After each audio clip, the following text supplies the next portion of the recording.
Okay देखो, अभी कल मैं आप लोगों को एनसीईआरटी टेक्स्ट बुक के क्वेश्चंस बता रही थी यहाँ पे। ठीक है, तो क्वेश्चंस में बेटा हम लोगों ने ये वाला जो क्वेश्चन है डिस्कस करना था। That was question number 13। Find out the qualitative test for the protein, fat and oil and amino acid. इनके लिए आपने क्वालिटेटिव टेस्ट बताना है, ठीक है। और इनको टेस्ट करना है फ्रूट जूस, लाइवा, स्वेट और यूरिन में। तो इसके लिए मैं आप लोगों को बता देती हूँ क्वेश्चन का जो आंसर है, क्योंकि आगे थ्योरी में आपको ये नहीं मिलेगा। तो पहले तो बेटा जो क्वालिटेटिव टेस्ट है protein, amino acid and fats के लिए, वो चेक कर लो जरा। एक जो टेस्ट आप लोगों के पास है वो बायोरेट टेस्ट आएगा। देन सेकंड जो है वो ग्रीस टेस्ट है, जो कि फैट या ऑयल के लिए होगा। और थर्ड आपके पास आता है नेन हाइड्रेन टेस्ट।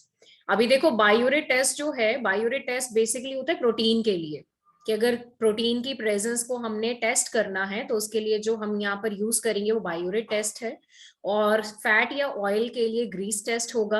और अमीनो एसिड के लिए जो हम टेस्ट यहाँ पर करेंगे वो नेन हाइड्रेन टेस्ट होगा। ठीक है। तो सबसे पहले अगर हम यहाँ पर बायोरेट की बात करें, तो बायोरेट में बेसिकली आप लोगों के पास है क्या, देखो। बायोरेट में जो प्रेजेंस ऑफ प्रोटीन है वो आइडेंटिफाई किया जाता है। क्लियर? कैसे किया जाता है? अगर सॉल्यूशन लाइट ब्लू कलर का या पर्पल कलर का है तो that indicates the presence of protein. Grease test में अगर ब्राउन पेपर थोड़ा ट्रांसल्यूसेंट सा हो जाए, जैसे नॉर्मली आप पेपर लेते हो ना, तो उस पे अगर आप तेल लगा दो हल्का सा, एक ड्रॉप ऐसे भी, तो आप नोटिस करना वहां से पेपर बड़ा पतला सा हो जाता है, ट्रांसपेरेंट सा हो जाता है। तो इट क्लियरली इंडिकेट्स कि उसमें फैट है, ऑयल है। देन निन हाइड्रेन टेस्ट जो होगा, निन हाइड्रेन बेटा अमीनो एसिड के लिए यूज होता है। तो अगर आप अपने सॉल्यूशन में निन हाइड्रेन रिएजेंट ऐड करते हो, जो कि हमारे पास एक ऑर्गेनिक एजेंट है, तो जो आपका कलरलेस सॉल्यूशन है वो या तो पिंक कलर का होगा, या ब्लू कलर का, या फिर पर्पल कलर का। तो अगर इन तीनों में से कोई भी कलर आता है आपके सॉल्यूशन का, तो दैट क्लियरली इंडिकेट्स कि आपके सॉल्यूशन में जो अमीनो एसिड्स हैं वो प्रेजेंट है। तो सबसे पहले जो देखो, चार कंपोनेंट्स हमें दिए हैं जिनमें कि हमने ये टेस्ट करने हैं तीनों चीजें। तो उसमें सबसे पहले आपके पास ना फ्रूट जूस है। अभी पहले फ्रूट जूस की बात कर लेते हैं। फ्रूट जूस में हम ये तीनों टेस्ट करेंगे, बायोरेट भी करेंगे, ग्रीस टेस्ट भी करेंगे, और नेन हाइड्रेन टेस्ट भी करेंगे। ठीक है। सबसे पहले हम लोग बायोरेट टेस्ट करते हैं। तो हमारे पास जो फ्रूट जूस है, फ्रूट जूस में हम लोगों ने बायोरेट रिएजेंट डालना है। ये एक रिएजेंट है जो हम केमिस्ट्री में भी आप बहुत बार पढ़ते हो। तो ये रिएजेंट हम फ्रूट जूस में डालेंगे। तो उसके बाद जो फ्रूट जूस का कलर है बेटा, वो लाइट ब्लू या पर्पल कलर का हो जाएगा। तो अगर वो लाइट ब्लू या पर्पल कलर का होता है तो it indicate the presence of the protein in the fruit juice. Grease test अगर आप करोगे तो देखो, फ्रूट की एक दो ड्रॉप लेनी है ब्राउन पेपर के ऊपर। और उसके बाद आप ये देखो कि ब्राउन पेपर थोड़ा सा ट्रांसल्यूसेंट होता है या नहीं। ठीक है, क्योंकि अगर आप तेल होता है उसमें, तो इवन आप अगर ऑयल डायरेक्टली भी लगाओ तो बहुत पेपर पतला सा हो जाता है, तो वो ट्रांसल्यूसेंट सा वो नहीं होगा। तो इट क्लियरली इंडिकेट्स कि हमारा जो फ्रूट जूस है उसमें फैट या ऑयल जो है वो टोटली एब्सेंट है। देन आपके पास आता है बेटा निन हाइड्रेन टेस्ट। निन हाइड्रेन हम यूज करते हैं अमीनो एसिड के लिए। तो हमारे पास जो फ्रूट जूस है उसमें हम निन हाइड्रेन रिएजेंट डालेंगे, और 5 मिनट के लिए इसको हल्का बॉईल करना है। तो हमारा जो सॉल्यूशन का कलर है वो या तो पिंक या ब्लू या पर्पल कलर का होगा। It indicates a presence of amino acid. तो यानी कि फ्रूट जूस में अगर हम ये तीनों टेस्ट ऑपरेट करते हैं, तो फ्रूट जूस में प्रोटीन का प्रेजेंस है, फ्रूट जूस में अमीनो एसिड है। देखो, अगर प्रोटीन होगा तो अमीनो एसिड तो होगा ही होगा, बिकॉज अमीनो एसिड से आप प्रोटीन बनाते हो। लेकिन फ्रूट जूस में फैट या ऑयल क्या है, कंप्लीटली एब्सेंट है। अब इसी के बाद जो सेकंड कंपोनेंट बेटा यहाँ पर आपको दिया जाता है वो है आपका सलाइवा। ठीक है, तो सलाइवा में आप तीनों टेस्ट करोगे। तो सबसे पहले हम लोग करते हैं बायोरेट टेस्ट। तो देखो, बायोरेट टेस्ट में सलाइवा में बायोरेट रिएजेंट आप डाल दो, तो colour again change from light blue to purple. तो अगर कलर चेंज होता है, clearly indicates the presence of protein. Grease test आपके पास है। ग्रीस टेस्ट में अगेन बेटा ब्राउन पेपर के ऊपर सलाइवा की एक ड्रॉप लगानी है, लेकिन कोई ट्रांसल्यूसेंट सा आपको देखने को नहीं मिलता है पेपर। तो दैट मीन्स कि सलाइवा में फैट या ऑयल जो है वो टोटली एब्सेंट है। अगर आप सलाइवा में निन हाइड्रेन टेस्ट करोगे, तो आप सलाइवा में बेटा निन हाइड्रेन रिएजेंट डालो, उसको 5 मिनट के लिए बॉईल करो। तो कलरलेस सॉल्यूशन जो है वो पिंक, ब्लू या पर्पल कलर का हो जाता है। It again indicate the presence of amino acid. तो सलाइवा में भी अगर आप तीनों टेस्ट करोगे तो saliva also contain the protein, saliva also contain the amino acid, but the fat and oil are said to be totally absent. Point is clear. तो उसके बाद बेटा नेक्स्ट हमारे पास आता है यहाँ पर स्वेट। स्वेट मतलब पसीना, ठीक है। तो स्वेट में सबसे पहले बायोरेट टेस्ट करते हैं। तो बायोरेट रिएजेंट डालो, कलर चेंज नहीं होगा। If there is no change in the colour it indicate the absence of protein, यानी कि स्वेट में प्रोटीन एब्सेंट है। ग्रीस टेस्ट करोगे तो स्वेट का एक ड्रॉप ब्राउन पेपर के ऊपर डालना है, तो पेपर में हमें थोड़ा सा ऑयली देखने को मिलेगा। अगर पेपर हमें थोड़ा सा ऑयली देखने को मिलता है तो उसका मतलब होता है कि उसमें फैट या ऑयल प्रेजेंट है, ठीक है। फिर इसके बाद अगर हम यहाँ पर बेटा निनहाइड्रिन टेस्ट करेंगे, तो निनहाइड्रिन का मतलब है कि जो स्वेट है उसमें निनहाइड्रिन रिएजेंट डालो, उसको 5 मिनट के लिए बॉईल करो। जो रिएजेंट है उसका कलर चेंज नहीं होगा। अगर कलर चेंज नहीं होता है तो दैट मीन्स की एब्सेंस ऑफ अमीनो एसिड। वैसे बेटा अगर आप पिछली स्लाइड ध्यान से देखो तो स्वेट जो है यानी कि जो आपका पसीना है उसमें एब्सेंस ऑफ प्रोटीन है। प्रोटीन नहीं है तो डेफिनेटली उसमें अमीनो एसिड भी नहीं होंगे। तो स्वेट में सिर्फ और सिर्फ एक ही चीज प्रेजेंट होती है, that is basically the fat और ऑयल। पॉइंट इज क्लियर, ठीक है। सलाइवा जो है बेटा वो आपका सलाइवरी ग्लैंड से निकलता है, सलाइवा माउथ के अंदर जो होता है, which help in the digestion. Then उसके बाद जो चौथा बेटा आपके पास कंपोनेंट आता है वो यूरिन है। तो यूरिन में भी आप तीनों टेस्ट करो। सबसे पहले हम यूरिन में बायोरेट टेस्ट करते हैं। तो यूरिन में हम बायोरेट रिएजेंट डालेंगे, तो इसका जो कलर है वो अगेन चेंज हो जाता है from light blue to purple, which indicate the presence of protein. Grease test करेंगे, ब्राउन पेपर के ऊपर यूरिन के एक ड्रॉप डालते हैं तो हल्का फुल्का हमें ऑयली देखने को मिलता है पेपर, तो दैट मीन्स की little amount of the fat may be present. Ninhydrin test करते हैं तो यूरिन में हम निनहाइड्रिन रिएजेंट डालेंगे और इसको 5 मिनट के लिए बेटा बॉईल करेंगे। तो कलरलेस सॉल्यूशन जो है वो पिंक, ब्लू या पर्पल कलर का हो जाता है, तो definitely amino acids are present. देखो अगर सिंपल सी बात है, प्रोटीन की प्रेजेंस है तो अमीनो एसिड भी होगा ही होगा, क्योंकि प्रोटीन किससे बनता है, अमीनो एसिड से। और अगर बाई चांस प्रोटीन नहीं है तो दैट मीन्स कि अमीनो एसिड्स भी एब्सेंट है।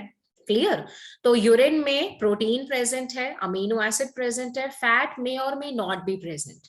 तो ये जो चार आपको दिए ना components, urine, sweat, saliva and fruit juice, इन चारों को बेटा आपने टेस्ट करना है कि इन चारों में प्रोटीन, अमीनो एसिड और फैट प्रेजेंट है या नहीं है। तो देखो प्रोटीन के लिए जो टेस्ट आप हमेशा करोगे वो बायोरेट टेस्ट होगा, फैट के लिए ग्रीस टेस्ट होगा और अमीनो एसिड के लिए जो होगा that will be the ninhydrin test. Point is clear. तो ये बेसिकली आप लोगों के पास हो गए रिगार्डिंग द क्वेश्चन। एक बारी मैं बेटा एनसीईआरटी में आपको दिखा देती हूँ।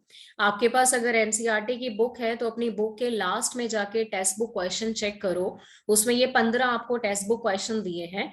तो उस नंबर 13 क्वेश्चन जो है वो आपको दिया गया है कि उसमें आपने क्वालिटेटिव टेस्ट बताने हैं protein, fat and oil and amino acid के लिए, जो कि आगे थ्योरी में आपको नहीं मिलता है। तो ये वही क्वेश्चन है जो मैं आपको बता रही हूँ। तो जब चैप्टर कंप्लीट हो जाएगा आप अपने टेक्स्ट बुक क्वेश्चंस भी सॉल्व करोगे कॉपी में, तो ये लिखने हैं आपने वहां पर, इसलिए मैं आपको बता रही हूँ यहाँ पे, ठीक है। तो ये भी लिखना है आप लोगों ने। तो ये बेसिकली आप लोगों के पास है regarding the qualitative test for protein, amino acid, और एक आप लोगों के पास आता है यहाँ पर फैट, ठीक है। और टेस्ट बेटा 3 तरह के हैं, नाम याद कर लो। बायोरेट टेस्ट है, फिर आपका ग्रीस टेस्ट है, और एक आप लोगों के पास है निनहाइड्रिन। बायोरेट बेसिकली किसके लिए होगा, biuret will be for the protein, grease किसके लिए होगा, फैट या ऑयल, और निनहाइड्रिन किसके लिए होता है, अमीनो एसिड के लिए। पॉइंट इज क्लियर, ये आपको एज इट इज लर्न करने हैं। हाँ जी बेटा, इतना क्लियर हो गया सभी बच्चों को? Put the thumbs up on the screen if the given slide is clear to everyone in the class. Screenshots मैंने ले लिए, मैं बाद में आपको भेज दूंगी, ठीक है।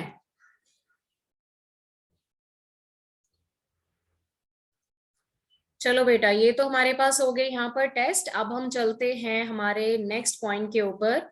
अभी देखो यहाँ पर हम लोगों ने जब ये स्टार्ट किया था चैप्टर आप लोगों का, तो टॉपिक जरा एक बार गो थ्रू कर ले सब बच्चे। जो टॉपिक बेटा इसमें कवर हो चुके हैं उसमें सबसे पहले हमने माइक्रो और मैक्रो किए थे। तो एक माइक्रो हमारे पास कंप्लीट हो चुका था, that is the amino acid, ठीक है। और अमीनो एसिड के साथ जो सेकंड इसमें हम लोगों ने करा था, that was a macromolecule which is basically the protein. Protein के साथ साथ हमने nucleic acid, nucleotide, lipids, carbohydrate, ये सारा आपका कंप्लीट हो चुका है। तो अब इस चैप्टर में जो एक लास्ट टॉपिक आप लोगों के पास यहाँ पे बचा है उस पे चलते हैं जरा। तो बेटा लास्ट टॉपिक अब आपके पास आता है एंजाइम्स का, ठीक है। अभी जो नेक्स्ट टॉपिक हम लोगों ने करना है वो एंजाइम का करना है हमने। तो एंजाइम के टॉपिक पे चलते हैं, जो बायोमोलिक्यूल का सबसे लास्ट टॉपिक है। एनसीईआरटी चेक करोगे तो बहुत क्लियर उसमें आपको मिल जाएगा, ठीक है। तो चलते हैं जरा एंजाइम के टॉपिक पे। अभी देखो बेटा, सबसे पहले एंजाइम जो है वो भी एक तरीके के मॉलिक्यूल्स हैं, और वो ऐसे मॉलिक्यूल्स हैं जो आपको अपनी बॉडी के अंदर मिलते हैं, लिविंग ऑर्गेनिजम्स की बॉडी में, ठीक है। तो दूसरी बात ये है कि जो एंजाइम है इनको नाम दिया जाता है बायोकैटालिस्ट का। बायोकैटालिस्ट का मतलब क्या होता है? बायोकैटालिस्ट का मतलब होता है कि वो मॉलिक्यूल जो कि कैटालिस्ट का काम करेंगे, लेकिन वो आपको लिविंग ऑर्गेनिज्म की बॉडी के अंदर मिलेंगे। तो ऐसे मॉलिक्यूल्स को हम यहाँ पर क्या नाम देते हैं? These are called biocatalyst. Point is clear? आप इनको बायोकैटालिस्ट भी बोल सकते हो, आप इनको बेटा एंजाइम भी बोल सकते हो। तो एंजाइम का अगर आपसे नेचर पूछा गया कि एंजाइम किस चीज के बनते हैं, तो enzymes are basically proteinaceous in nature. Proteinaceous का मतलब होता है कि enzymes are made up of protein. लेकिन इसमें कुछ बेटा एक्सेप्शनल केस आते हैं, तो एक्सेप्शनल केस आप लोगों ने याद करने हैं नीट एग्जाम्स के लिए, क्योंकि इसमें आपको क्वेश्चन पूछा जा सकता है। तो एक हमारे पास आता है राइबोजाइम, और एक इसमें आता है राइबोन्यूक्लियस, ठीक है। So we have two examples are there. एक हमारे पास है राइबोजाइम और एक आता है राइबोन्यूक्लियस, ठीक है। बेटा आप पहले लेक्चर कंटिन्यू कर लो, चैट बॉक्स में मैसेज कम भेजो, लेक्चर पे ध्यान दो। चैनल का नाम और लिंक आपको भेज दिया जाएगा, so try to concentrate over here, ठीक है। अभी इसमें दो एंजाइम आपके पास है, राइबोजाइम है, राइबोन्यूक्लियस पी है। ये दोनों बेसिकली जो एंजाइम आप लोगों के पास है, ये एंजाइम बेसिकली बेटा किसके बने हैं? These enzymes are made up of RNA, that is ribonucleic acid, ठीक है। वैसे हम बोलते हैं कि जो एंजाइम्स है वो प्रोटीन के बनते हैं, so we use to say कि enzymes are proteinaceous in nature, but there are few exceptional cases. तो उसमें एक आपके पास आता है राइबोजाइम, जिसको आइसोलेट किया गया था फ्रॉम द टेट्रा हाइमेना, ऑर्गेनिज्म का नाम है। राइबोन्यूक्लियस पी को आइसोलेट किया गया था बैक्टीरिया से। और ये दोनों एंजाइम ऐसे हैं जो कि आरएनए के बने हैं, प्रोटीन्स के नहीं बने हैं, क्लियर। अब मैंने आपको लास्ट टाइम जब प्रोटीन का स्ट्रक्चर करवाया था तो आई टोल्ड यू कि प्रोटीन के स्ट्रक्चर में प्राइमरी है, सेकेंडरी है, टर्शरी है, क्वाटरनरी है, ये आपको याद भी होगा। तो उसमें हमने ये भी देखा था कि अगर कोई भी प्रोटीन एंजाइम का काम करेगा तो protein must be present in the tertiary form, और you can say the 3D form, क्योंकि टर्शरी स्ट्रक्चर बेटा मोस्ट एक्टिव माना जाता है। टर्शरी स्ट्रक्चर जो है वो मोस्ट एक्टिव माना जाता है। तो इसी फॉर्म में जो हमारा प्रोटीन है वो एंजाइम का काम करेगा। Point is clear? क्योंकि जब कोई प्रोटीन अपना टर्शरी फॉर्म में है तो उस प्रोटीन में बहुत सारी पॉकेट्स हमें देखने को मिलती है। पॉकेट्स को क्या नाम दिया जाता है? Those pockets are called active site, clear. तो नॉर्मली हम क्या करते हैं, हम अगर किसी भी रिएक्शन में एंजाइम यूज करते हैं तो एंजाइम का काम होता है रिएक्शन को स्पीड अप करना, फास्ट कर देना, ताकि फटाफट से हमारे पास प्रोडक्ट बन जाए, है ना। तो उसके लिए एंजाइम और सबस्ट्रेट का आपस में जुड़ना बहुत जरूरी है। सबस्ट्रेट क्या होता है? सबस्ट्रेट बेटा कोई भी कंपाउंड हो सकता है जिसको आप प्रोडक्ट में चेंज करना चाहते हो। It can be liquid in nature और it can be solid form, ठीक है। तो सबस्ट्रेट कैन बी एनीथिंग। तो सबस्ट्रेट वो कंपाउंड है जिनसे हम प्रोडक्ट बनाते हैं। तो सपोज करो कि आपके पास सबस्ट्रेट है, सबस्ट्रेट को हम रिप्रेजेंट करते हैं एस से, ठीक है। इसको हमने आगे जाके बेटा कन्वर्ट करना है प्रोडक्ट में जो कि हमारी बॉडी बनाती है, तो product is represented by P. तो सबस्ट्रेट को प्रोडक्ट में कन्वर्ट करने के लिए हमारे पास है ई। नाउ ई हमारे पास क्या आ गया? E is basically the enzyme, clear. तो ई जो है वो यहाँ पर किसका काम करेगा? ई काम करेगा एंजाइम का। अब होगा क्या, जब आप एंजाइम डालते हो तो एंजाइम और सबस्ट्रेट बाइंड करते हैं। तो सबस्ट्रेट जो है वो एंजाइम से बाइंड करेगा, तो एंजाइम पे ऊपर कोई पर्टिकुलर साइट होनी चाहिए जिसपे आके सबस्ट्रेट बाइंड करता है। तो इन साइट को नाम दिया जाता है एक्टिव साइट का। तो एक्टिव साइट आर दो site on the enzyme where the substrate bind, ताकि सबस्ट्रेट को हम किस में कन्वर्ट कर सकें, प्रोडक्ट में कन्वर्ट कर सकें। Pointers clear? हाँ जी बेटा, स्लाइड क्लियर हो गई सभी बच्चों को? Put the thumbs up on the screen if the given slide is clear to everyone in the class. अभी इसमें हम लोग चलते हैं जरा अपनी नेक्स्ट स्लाइड के ऊपर, ठीक है? तो ये तो आप लोगों ने करना था रिगार्डिंग द सबस्ट्रेट। अब नेक्स्ट इसमें चेक कर लेते हैं जरा। नेक्स्ट इसमें बेटा आप लोगों के पास पॉइंट आता है regarding the enzyme and inorganic catalyst. देखो नॉर्मली हम एंजाइम को क्या बोलते हैं? एंजाइम को हम नाम देते हैं बायोकैटालिस्ट का, ठीक है? एंजाइम को आप क्या बोलते हो? बायोकैटालिस्ट। क्योंकि काम तो देखो कैटालिस्ट का करेगा, क्योंकि रिएक्शन को स्पीड अप करता है, फास्ट करता है, लेकिन होता है लिविंग ऑर्गेनिज्म में, तो इसीलिए इसको बायोकैटालिस्ट बोलते हैं। एक आप केमिस्ट्री में नॉर्मली बेटा कैटालिस्ट यूज करते हो किसी भी रिएक्शन में, तो उनको बोलते हैं इनऑर्गेनिक कैटालिस्ट। तो एक हमारे पास हो गए एंजाइम जो कि हमारे बायोकैटालिस्ट हैं, ठीक है, जिनको हम ऑर्गेनिक कैटालिस्ट भी बोल सकते हैं। और एक वो होते हैं जो इनऑर्गेनिक कैटालिस्ट है। इनऑर्गेनिक वो हैं जो लिविंग ऑर्गेनिज्म में नहीं होते, ठीक है, उनकी बॉडी से बाहर होते हैं। दोनों का काम सेम है, दोनों का काम है रिएक्शन को स्पीड अप करना, फास्ट करना। तो बेसिकली बेटा दोनों में फर्क क्या है? What is the basic difference? Basic difference ये है कि जो एंजाइम आपके पास है वो जनरली प्रोटीन्स के बने हैं। All the enzymes are basically made up of protein. Clear? Inorganic catalyst जो है वो प्रोटीन के नहीं बनते हैं, they are inorganic in nature, they are made up of simple molecule, जैसे कि निकल हो गया, प्लेटेनियम हो गया, ठीक है, प्लैटिनम हो गया, सॉरी। तो निकल, प्लैटिनम, कॉपर, ये सारे जो सिंपल से मॉलिक्यूल्स हैं, they can act as inorganic catalyst. लेकिन जो एंजाइम है वो बेसिकली क्या होते हैं? प्रोटीन्स होते हैं। क्लियर? एंजाइम जो है वो आपको लिविंग सेल में मिलते हैं, मतलब हमारी बॉडी के अंदर मिलते हैं। लेकिन जो इनऑर्गेनिक कैटालिस्ट है वो बेटा लिविंग के अंदर नहीं होते हैं, वो हमारी बॉडी से बाहर होते हैं, not in the living cell. Enzyme जो है वो किसी रिएक्शन को अगर कैटालाइज करेगा तो वो बेटा उसकी स्पेसिफिक रिएक्शन होती है।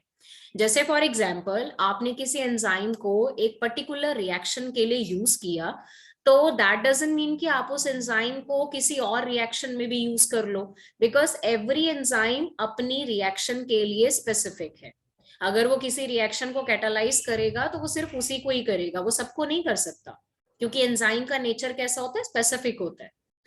इनऑर्गेनिक कैटालिस्ट जो होते हैं वो स्पेसिफिक नहीं होते, they can catalyse a large number of reaction, ठीक है? जैसे निकल है, निकल को आप कितनी भी रिएक्शन में यूज कर लो, वो बहुत सारी रिएक्शन में यूज हो सकता है, क्योंकि वो स्पेसिफिक नहीं होते हैं। लेकिन एंजाइम जो है वो स्पेसिफिक नेचर के होते हैं।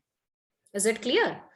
देन एंजाइम को अगर हम हाई टेम्परेचर पे ले जाएं, जैसे सपोज करो हमने टेम्परेचर बढ़ा दिया, तो लाइक अबव 40 कर दिया, तो उस हाई टेम्परेचर पे जाके एंजाइम जो है वो डैमेज हो जाता है, क्योंकि एंजाइम क्या है? प्रोटीन है, ठीक है? और कौन सी फॉर्म में होता है? टर्शरी फॉर्म में, टर्शरी स्ट्रक्चर होता है ना। तो जब आप किसी एंजाइम को हाई टेम्परेचर पे लेके जाओगे, तो हाई टेम्परेचर पे जो प्रोटीन का बेटा टर्शरी स्ट्रक्चर है, वो टर्शरी स्ट्रक्चर क्या हो जाता है? डैमेज हो जाता है।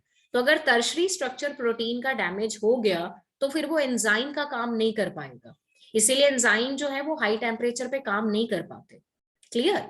लेकिन इनऑर्गेनिक कैटालिस्ट जो है वो high temperature, even high pressure, कहीं पे भी काम कर सकते हैं, क्योंकि उनका ऐसा नहीं है कि उनका टर्शरी स्ट्रक्चर है जो डिस्टॉर्ट हो जाएगा। They can even work at a high temperature and high pressure. Enzyme जो है वो हाईली एफिशिएंट है, कम अमाउंट में यूज करोगे तो बहुत जल्दी प्रोडक्ट फॉर्मेशन करवा देते हैं। इनऑर्गेनिक कैटालिस्ट जो होते हैं वो लेस एफिशिएंट होते हैं as compare to enzyme. So this is the basic difference between the biocatalyst, that is called enzyme, and the inorganic catalyst. अब हमने आपको बोला कि जो एंजाइम है वो हाई टेम्परेचर पे डैमेज हो जाता है, क्योंकि उनका जो टर्शरी स्ट्रक्चर है वो खराब हो जाता है बेटा। लेकिन इसमें ना एक्सेप्शनल केस है, तो एक्सेप्शनल केस यहाँ पे चेक कर लो। एक्सेप्शनल केस में आपके पास आते हैं बैक्टीरिया, किंगडम मोनेरा पढ़ा था आप लोगों ने, तो आपने किंगडम मोनेरा में आर्के बैक्टीरिया पढ़े थे। आर्के बैक्टीरिया में we have done the thermophilic bacteria. You remember thermophilic bacteria which can live at a high temperature, पढ़े थे ना आर्के बैक्टीरिया में, ठीक है। तो थर्मोफिलिक बैक्टीरिया से जो एंजाइम हम बनाते हैं, या इवन यू कैन से कि जो थर्मोफिलिक बैक्टीरिया हैं उनकी बॉडी के अंदर जो एंजाइम काम करेंगे वो तो एक्सेप्शनल एंजाइम हो गए ना बेटा, क्योंकि वो बैक्टीरिया मिलते हैं हाई टेम्परेचर पे, और उतने हाई टेम्परेचर पे होने के बावजूद उनकी बॉडी में जो एंजाइम है वो काम कर रहा है, तो वो एंजाइम हो गया एक्सेप्शनल, क्योंकि वो हाई टेम्परेचर पे भी काम करेगा। तो that enzyme is stable at high temperature, ठीक है। तो ये कुछ एक्सेप्शनल केस है। तो कुछ जो थर्मोफिलिक ऑर्गेनिज्म है, जैसे कि कुछ बैक्टीरिया हैं जो कि हमें हाई टेम्परेचर पे मिलते हैं, दे हैव द एंजाइम और the catalyst which can work at a high temperature. तो इसका जो एग्जाम्पल एक हम यहाँ पर लिखेंगे, वो एग्जाम्पल हम लोगों के पास है बैक्टीरिया का जिसका नाम है thermos aquaticus. Thermus aquaticus is the name of the bacteria which can live at a high temperature. Clear. और इससे जो एंजाइम हम आइसोलेट करते हैं, बनाते हैं, उस एंजाइम का नाम यहाँ पर क्या है, Taq polymerase. What is the name of the enzyme, Taq polymerase, ठीक है। So Taq polymerase is the name of the enzyme which can work at a high temperature, क्योंकि उसको बनाया जाता है from the thermophilic bacteria. And what is the name of the bacteria, that is Thermus aquaticus. हाँ जी बेटा, given slide is clear to everyone in the class? Put the thumbs up on the screen if the given slide is clear. So you know the difference between the biocatalyst and the inorganic catalyst. I hope सब बच्चों को clear हो गया होगा दोनों में basic जो difference है, ठीक है। और एंजाइम जो है वो हाई टेम्परेचर पे डैमेज हो जाते हैं क्योंकि टर्शरी स्ट्रक्चर उनका खराब हो जाता है, लेकिन इसमें कुछ एक्सेप्शनल केस हैं। एक्सेप्शनल केस में वो एंजाइम है जो मिलते हैं फ्रॉम द थर्मोफिलिक बैक्टीरिया, जैसे कि थर्मस एक्वाटिकस जिससे बनता है टैक पॉलीमरेज। तो ये तो बेटा आप लोगों के पास था regarding the difference between the enzyme and the inorganic catalyst. Clear. अब जरा चलते हैं हम नेक्स्ट स्लाइड के ऊपर। अब आप एंजाइम का काम करने का तरीका समझो। देखो, अगर आपके पास बेटा रिएक्शंस होती हैं जिनको कि हम केमिकल रिएक्शन बोलते हैं, तो केमिकल रिएक्शन में ना दो तरह के चेंजेस होते हैं। या तो केमिकल रिएक्शन में होता है फिजिकल चेंज, या फिर केमिकल रिएक्शन में होता है काइंड ऑफ केमिकल चेंज। तो अगर आपके पास फिजिकल चेंज आता है, तो फिजिकल चेंज का मतलब होता है फॉर्म चेंज होना, लाइक वो एक फॉर्म से दूसरी फॉर्म में कन्वर्ट हो गया, ठीक है। तो मतलब यहां पर शेप चेंज होगा लेकिन बॉन्ड का ब्रेकेज नहीं होगा। जो कंपाउंड है उसका आपने शेप चेंज कर दिया, तो that is simply called physical process. जैसे कि सपोज करो हमारे पास आइस है, स्नो है, बर्फ है। अब उसको हमने मेल्ट कर दिया तो वो किसमें कन्वर्ट हो गई, वाटर में कन्वर्ट हो गई। वाटर को अगर आप उबालोगे, गर्म करोगे, तो वो आगे जाके किसमें कन्वर्ट हो गई, वेपर में। तो आइस हो गया, वाटर हो गया, वेपर हो गया, ये तीनों डिफरेंट डिफरेंट स्टेट है बेटा। Ice melt into water, shape change हो गया। Water changes into vapour, again change हो गया। तो इसमें कोई बॉन्ड नहीं टूट रहा, सिर्फ आप इसमें क्या कर रहे हो, उसकी शेप या उसकी जो स्टेट है वो चेंज कर रहे हो। This is called physical change. इसको क्या बोला जाता है, फिजिकल चेंज। तो केमिकल रिएक्शंस में जो भी कंपाउंड हम रिएक्ट करवाते हैं उनमें देखो दो तरह के चेंजेस होते हैं। या तो बेटा उसमें फिजिकल चेंज होगा या फिर उसमें केमिकल चेंज होगा। केमिकल चेंज का मतलब होता है जब बॉन्ड का ब्रेकेज होता है, पुराने बॉन्ड टूटते हैं, नए बॉन्ड बनते हैं, तो this is called chemical reaction. जैसे कि आपको एग्जाम्पल दिया है ये रिएक्शन, अब इसको ध्यान से देखो। बेरियम हाइड्रोक्साइड में सल्फ्यूरिक एसिड हमने ऐड किया, प्रोडक्ट बना बेरियम सल्फेट प्लस वाटर। अब ये वाला जो बेटा केमिकल रिएक्शन आप देख रहे हो, this is inorganic chemical reaction, क्योंकि इसमें जो कंपाउंड है वो कौन से कंपाउंड है, इनऑर्गेनिक कंपाउंड। लेकिन जिन रिएक्शन में आप ऑर्गेनिक कंपाउंड लगाओगे तो उनको बोलते हैं ऑर्गेनिक केमिकल रिएक्शन। जैसे कि hydrolysis of starch. Hydrolysis of starch का मतलब हुआ कि जो स्टार्च है वो पॉलीसेकेराइड है। तो जब आप स्टार्च को बेटा तोड़ोगे तो स्टार्च किस में टूटेगा? स्टार्च आपका टूटता है ग्लूकोज में, ठीक है। पहले स्टार्च सपोज आपका किस में टूटेगा? इट्स स्प्लिट इनटू ग्लूकोज, क्योंकि ग्लूकोज है मोनोसेकेराइड सिंपल शुगर, स्टार्च है पॉलीसेकेराइड कॉम्प्लेक्स शुगर। तो कॉम्प्लेक्स किस में टूट गया? सिंपल में। तो जब आप स्टार्च को ग्लूकोज में तोड़ोगे तो पहली बात बेटा बॉन्ड टूट रहे हैं, दूसरी बात दोनों कार्बन कंटेनिंग कंपाउंड है। So this kind of the reactions are called organic chemical reaction. तो बेसिकली जो हम केमिकल रिएक्शन पढ़ते हैं जिसमें कि हम बेटा बॉन्ड का ब्रेकेज करेंगे, तो ये केमिकल रिएक्शंस होती है दो तरह की। It may be inorganic chemical reaction अगर उसमें इनऑर्गेनिक कंपाउंड है, और it may be organic chemical reaction अगर उसमें ऑर्गेनिक कंपाउंड है।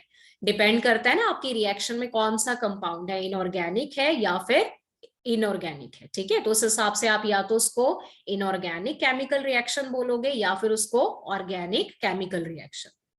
तो अगर आपसे पूछा गया कि what is the rate of the physical और केमिकल रिएक्शन, अगर सपोज आपके पास कोई भी रिएक्शन होती है, चाहे वो फिजिकल है चाहे वो केमिकल है, उसका रेट आप कैसे डिफाइन करोगे? तो रेट होता है amount of product formed per unit time. Given time में कितना अमाउंट ऑफ प्रोडक्ट बना, that will be the rate of the reaction. फिर चाहे वो रिएक्शन बेटा फिजिकल रिएक्शन है चाहे वो आपका केमिकल रिएक्शन है, किसी भी रिएक्शन का अगर आपने रेट बताना है तो आप कैसे बताओगे? Amount of product formed per unit time, given time में कितना अमाउंट ऑफ प्रोडक्ट आपके पास बना। तो ये जो रेट होता है ना आपके पास फिजिकल या केमिकल रिएक्शन का, this rate is highly affected by the temperature, highly affected by the temperature. तो एक आप जनरल रूल याद कर लो कि अगर आपने किसी भी रिएक्शन में सपोज करो 10 डिग्री सेल्सियस टेम्परेचर इंक्रीज करा या डिक्रीज करा, बाय चांस आपने 10 डिग्री या तो इंक्रीज करा या डिक्रीज करा, तो अगर आप 10 डिग्री टेम्परेचर बढ़ाते हो तो रेट ऑफ रिएक्शन क्या हो जाता है? डबल हो जाता है। हमेशा याद रखो रेट ऑफ रिएक्शन क्या होगा? डबल। और अगर आपने 10 डिग्री बेटा कम कर दिया तो रेट ऑफ रिएक्शन क्या हो जाएगा? हाफ हो जाएगा। तो दैट मीन्स की rate of reaction is highly affected by the temperature. If we increase the temperature 10 degree Celsius, it will double the rate of reaction. और अगर आप 10 डिग्री कम कर देते हो, it will decrease the rate of reaction to half. तो अब आप ना आप लोगों के पास एक रिएक्शन है जो बहुत ही सिंपल है, इसको समझने की कोशिश करो। कार्बन डाइऑक्साइड प्लस वाटर दोनों मिलके बनाते हैं H2CO3, that is called carbonic acid. अगर ये रिएक्शन आप बिना एंजाइम के करते हो, बिना एंजाइम के, तो बेटा इस रिएक्शन में 1 घंटे में कितने कार्बोनिक एसिड के मॉलिक्यूल बनते हैं? 200। 1 घंटे में कितने कार्बोनिक एसिड बनेंगे? 200, अगर आप बिना एंजाइम के रिएक्शन करो। लेकिन अब आपने क्या किया? एंजाइम डाल दिया। What is the name of the enzyme? Carbonic anhydrase. तो जब हम इस रिएक्शन में एंजाइम डालेंगे, what is the name of the enzyme? Carbonic anhydrase. तो अब आपका फॉर्मेशन देखो, अब आपके पास 6 लाख मॉलिक्यूल बनेंगे एवरी सेकेंड। पहले बेटा 1 घंटे में कितने बन रहे थे? 200 मॉलिक्यूल, किसके? कार्बोनिक एसिड के। तो कार्बोनिक एसिड के 1 आवर में 200 मॉलिक्यूल बन रहे थे जब आपने एंजाइम यूज नहीं किया था। जब आपने एंजाइम यूज करा तो 1 सेकेंड में 6 लाख मॉलिक्यूल बन गए। नाउ यू कैन इमेजिन कि अगर आप किसी भी रिएक्शन में एंजाइम को ऐड करते हो तो एंजाइम उस रिएक्शन को कितना फास्ट करता है, कितना उसको स्पीड अप कर देता है, so that there will be more and more product formation. तो ये एग्जाम्पल बेटा नीट के पेपर के लिए बहुत जरूरी है और इसको नोट्स में लिखना भी आपने प्रॉपर और याद भी रखना है। हाँ जी, given slide is clear to everyone बेटा?